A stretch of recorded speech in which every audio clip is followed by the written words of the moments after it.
misalkan kita mute gitu bisa seperti itu. Nah visual juga seperti itu, udah lama sekali malah 3D projection gitu. Nah Pro Audio ini termasuk ketinggalan. Nah ketinggalan tapi dalam arti karena memang ada masalah latensi. Nah latensi ini kalau untuk live sound gitu kan iki sawan dari operator di mari operator sound kamar tapi politron tutorial sih iya. Halo Mas, sistem imersif ini banyak digemari orang gitu ya. Karena sistem ini secara natural itu gampang diterima gitu. Karena kita nggak perlu mikir. Jadi misalkan nah ini betul lah ya mau operator itu tuh bawa titik apa ya cek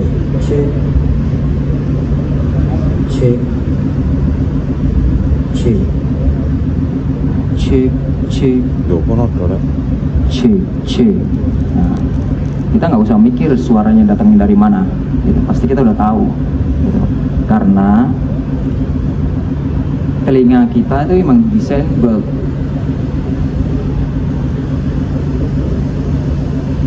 bisa deteksi ini gitu. Nah kita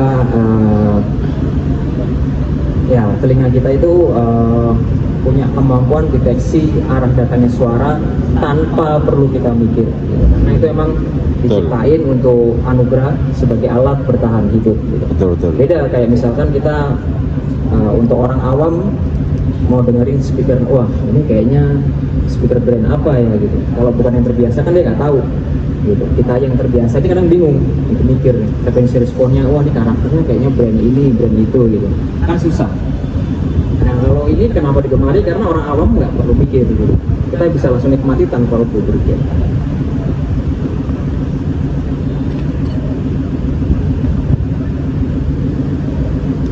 Ya, jadi misalkan visualisasi kalau kita menggunakan sound system stereo yang bisa menikmati stereo image-nya, atau orang yang dengar kedua speaker ini dengan baik, itu adalah posisi yang kanan, yang agak berwarna itu.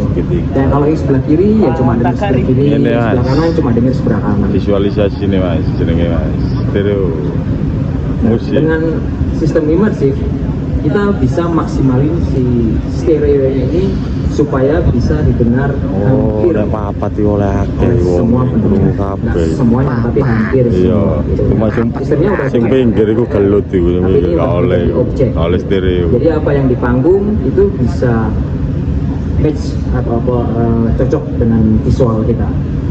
Jadi misalkan si vokalisnya agak di kanan dikit gitu ya, secara visual itu emang di kanan, dan secara telinga juga kita tahu, oh dia agak di sebelah kanan. Nah cara seperti ini kalau kita stereo agak susah, karena kalau misalkan kita panning terlalu jauh, misalnya kita panning kanan habis, nanti yang sebelah kiri nggak dengar ya, atau kalau dengar kecil banget gitu, jadi balance-nya juga ada berubah. Nah dengan sistem imersif ini kita bisa lakukan si stereo image ini hampir di seluruh tempat. Terus ada juga sistem imersif dengan menambahkan surround speaker seperti ini, speaker taruh di samping-samping. Tujuannya banyak macam-macam. Tapi biasanya yang kalau tergantung kontennya juga, ada yang biasanya itu speaker suaranya itu dimanfaatin buat bikin artificial reverb. Jadi seolah-olah benar-benar dalam satu ruangan tertentu. Kan ada musik misalkan ya, kalau kita dengar reverb, realitanya itu kan sebenarnya kalau kita dalam satu ruangan dengar gema itu kan bukan dan cuma dari depan, tapi dari seluruh arah kan gitu. Nah sementara kalau kita stereo, reverb masa cuma di depan kok gitu, nggak ada di sekelilingnya. Nah itu saya bisa demokan.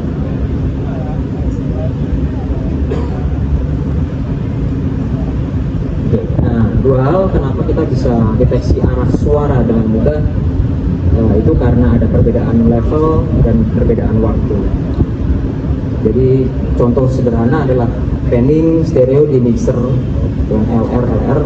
Kalau kita panning ke L itu 0 dB, begitu kita tengahin bisa -3 sampai -6 dB. Nah, kalau di immersive ada namanya vector base dan distance base. Nah, ini teknis sedikit. Nah, kalau vector base ini biasanya dipakai di cinema. Dia mengasumsikan bahwa pendengarnya itu adalah di tengah. Ada lagi distance base, ini yang paling banyak dipakai untuk di live sound. Nah, dia tidak mengasumsikan, dia mengasumsikan penonton, si pendengar ada di mana aja. Nah, distance base ini dia panningnya berdasarkan jarak per speakernya. Nanti dia akan kalkulasi secara otomatis. Nah, ada lagi namanya time base atau biasa dibilang WFS. Ini contoh sederhana, misalkan teman-teman punya speaker LR, speaker kanan kita di 10 milisecond misalkan. Nanti seolah-olah suara datang dari sebelah kiri. Padahal dua-duanya sama nyalanya, levelnya juga sama. Tapi karena kita delay, jadi yang kita persepsi kita bilang bahwa oh suaranya datang dari sebelah kiri gitu. Nah, itu contoh sederhana time base. Nah, immersive juga ada dibilangnya itu channel base, ada yang dibilangnya object base. Nah, channel base itu bergantung pada si speaker layoutnya. Jadi kalau misalkan kita mixing di speaker 7.1, kemudian kita playback di speaker 5.1, itu nanti ada yang hilang. Misalkan kita taruh suara di sebelah sini gitu. Nah, nanti kita playback di speaker 5.1, suara itu bisa hilang karena speakernya nggak ada. Nah, itu channel base. Nah, bedanya dengan object base adalah dia menyimpan metadata. Nanti si metadata itu ngasih tahu, oh kamu suara keluar dari sudut misalkan 70 derajat, levelnya sekian dB.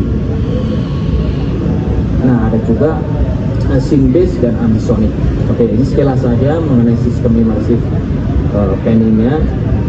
Nah, umumnya kalau immersive itu adalah ada sumber suara, terus masuk ke mixer, terus kemudian masuk ke DSP immersifnya. Nah, atau dibilangnya itu di side chain. Nah, dari immersive DSP ini baru menuju power amplifier. Ini di sebelahnya apa tadi side chain. Nah, yang kita gunakan sekarang sistemnya agak berbeda. Semua sumber suara masuk ke mixer, dari mixer langsung DSP dan ke speaker. Sistemnya tidak ter-side chain, jadi si immersive DSP-nya itu hanya berfungsi sebagai kontrol saja. Sedangkan processing audionya semua tetap dilakukan di mixer Presonus ini. Oke. Apa aja sih keuntungannya immersive itu? Jadi immersive itu bukan cuman sekedar alat aja atau brand gitu ya. Tapi immersive itu sebuah konsep, intinya seperti itu. Nah, immersive itu nggak harus selalu pakai sistem Line-Array, bisa pakai speaker apapun. Nah, keuntungannya yang pertama untuk si mixer engineer ini, dia punya banyak alternatif, punya pilihan kreativitasnya lebih banyak.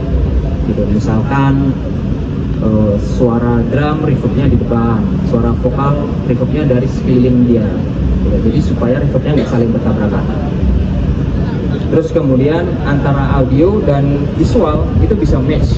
Jadi kalau ada performance main di panggung, misalkan keyboard sebelah kiri, kita panning ke kiri, dimanapun si pendengar ini duduk, dia bisa ngerasain, oh dia si main keyboardnya ada di sebelah kiri. Jadi antara telinga sama mata itu bisa cocok. Kemudian ada yang namanya sound masking atau saling numpuk atau bisa dibilang saling tabrakan. Jadi misal antara keyboard sama bass sama-sama main note yang sama, kita kadang suka kebingungan, ini yang bunyi bass atau keyboard nih. Nah, kadang-kadang kita akalinya adalah di EQ gitu. Nah, dengan cara immersive ini kita cukup panning aja, udah pasti nggak akan saling bertabrakan. Terus kemudian intelligibility-nya juga jadi lebih baik dan stereo image-nya bisa dinikmati di hampir semua pendengar, dan kemudian feedback-nya bisa lebih ditekan. Oke, saya akan demokan ke teman-teman contoh immersive. Ini teman-teman boleh silahkan ke depan keliling sambil dengerin gitu ya, biar terbukti nggak gitu ya. Misalkan saya taruh sebelah kanan gitu ya, nanti teman berdiri di mana aja karena saya nggak di sekitar si gitarnya ada di sebelah kanan.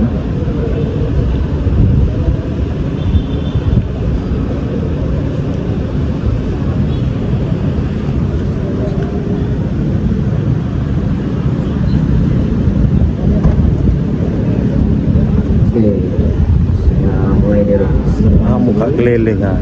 Keliling mau membuktikan. Iya.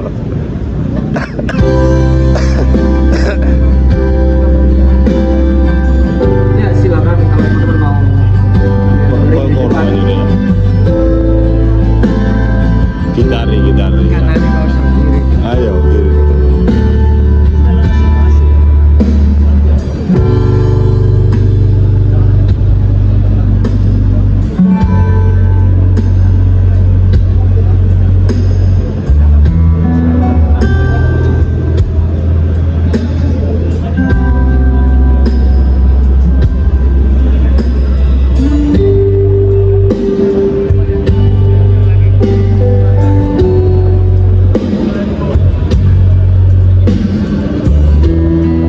Pasti mas.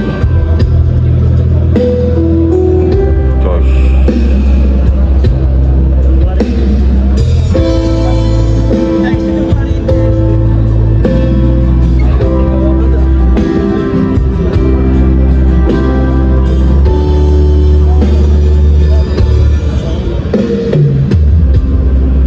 Oke, saya buka. Wow.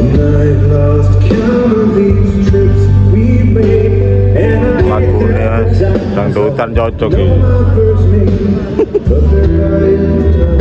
Dangdut.